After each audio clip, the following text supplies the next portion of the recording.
नमस्कार। कभी सोचा है कि सिर्फ एक छोटा सा ख्याल किसी की पूरी दुनिया बदल सकता है? आज हम एक ऐसी ही कहानी सुनेंगे, एक भिखारी और एक व्यापारी की, और जानेंगे कि कैसे सिर्फ सोच का एक मामूली सा बदलाव किसी की किस्मत को पूरी तरह पलट सकता है। तो चलिए इस दिलचस्प सफर की शुरुआत करते हैं। हाँ बिल्कुल, सोच बदलो, जिंदगी खुद ब खुद बदल जाएगी। ये जो लाइन है ना, ये इस कहानी का कह सकते हैं दिल है। और ये सिर्फ एक अच्छी सी बात नहीं है, ये एक हकीकत है। और हम देखेंगे कि कैसे एक इंसान ने इसे सच करके दिखाया। तो कहानी का जो पहला पड़ाव है वो हमें एक भिखारी की दुनिया में ले जाता है। एक ऐसी दुनिया जो सिर्फ एक ही शब्द पर टिकी थी, लेना। उसकी सोच, उसका हर काम बस मांगने की आदत के ही इर्द गिर्द घूमता था। जरा सोचिए, एक हलचल भरा रेलवे स्टेशन, वहां हर रोज एक ही कहानी दोहराई जाती थी। एक भिखारी था जिसकी जिंदगी का मकसद बस इतना सा था कि ट्रेनों में चढ़ते उतरते लोगों से भीख मांगकर अपना गुजारा कर ले। उसकी पूरी की पूरी दुनिया दूसरों की दया पर ही टिकी हुई थी। और फिर एक दिन उसकी नजर पड़ती है एक सजे धजे व्यापारी पर, और उसके दिमाग में फौरन एक ही ख्याल आता है, अरे ये तो अमीर लगता है, इससे जरूर ज्यादा पैसे मिलेंगे। देखिए, इससे पता चलता है कि उसकी सोच का दायरा कितना छोटा था, कितना सीमित था, सिर्फ पाने तक।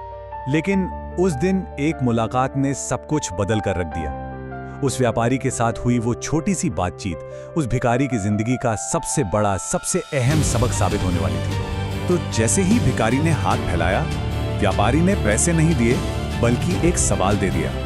उसने पूछा, जब तुम किसी को कुछ दे ही नहीं सकते तो तुम्हें मांगने का भी क्या हक है? और ये शब्द किसी तीर की तरह सीधे भिखारी के दिल में जा लगे।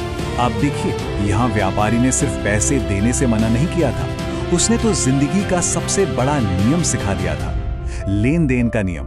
दुनिया इसी उसूल पर चलती है ना? कुछ पाने से पहले कुछ देना पड़ता है। और ये सिर्फ व्यापार का नहीं बल्कि रिश्तों का, जिंदगी का भी सच है। व्यापारी तो चला गया, लेकिन उसके शब्द वो भिखारी के दिमाग में गूंजते रहे बार बार। उसे जिंदगी में पहली बार ये एहसास हुआ कि वो जो भीख लेता है उसके बदले में तो वो लोगों को कुछ भी नहीं देता। और ये ख्याल उसे अंदर तक परेशान करने लगा था। और जानते हैं, इसी बेचैनी से एक नए रास्ते का जन्म हुआ। अब उसकी सोच मुझे क्या मिलेगा से बदलकर मैं क्या दे सकता हूं पर आ चुकी थी। और यहीं से उसकी जिंदगी का असली सफर शुरू हुआ। लेकिन देखिए, सिर्फ सोचना ही तो काफी नहीं होता। उसने इस नई सोच को हकीकत में बदला। 2 दिनों तक वो बस इसी उधेड़बुन में रहा कि आखिर वो क्या दे सकता है, क्या है उसके पास। फिर उसकी नजर स्टेशन के पास खिले हुए फूलों पर पड़ी, और बस उसे अपना जवाब मिल गया। उसने फूल तोड़े और तय कर लिया कि अब से जो भी उसे भीख देगा वो उसे बदले में एक फूल देगा। और इस छोटे से बदलाव का असर हैरान कर देने वाला था। अब वो सिर्फ एक भिखारी नहीं था जो सिर्फ हाथ फैलाता है, वो कुछ दे रहा था। और लोग भी अब उसे सिर्फ भीख नहीं बल्कि शायद उसके फूल की कीमत दे रहे थे। उसकी कमाई तो बढ़ी ही, लेकिन उससे भी ज्यादा उसका स्वाभिमान लौट आया। वो अब लाचार नहीं था बल्कि एक लेन देन का हिस्सा था। लेकिन रुकिए, कहानी का सबसे बड़ा मोड़ तो अभी बाकी था। कुछ समय बीता और किस्मत उसे दोबारा उसी व्यापारी के सामने ले आई। और इस बार की जो मुलाकात थी ना, वो उसकी आदतें नहीं बल्कि उसकी पूरी की पूरी पहचान बदलने वाली थी।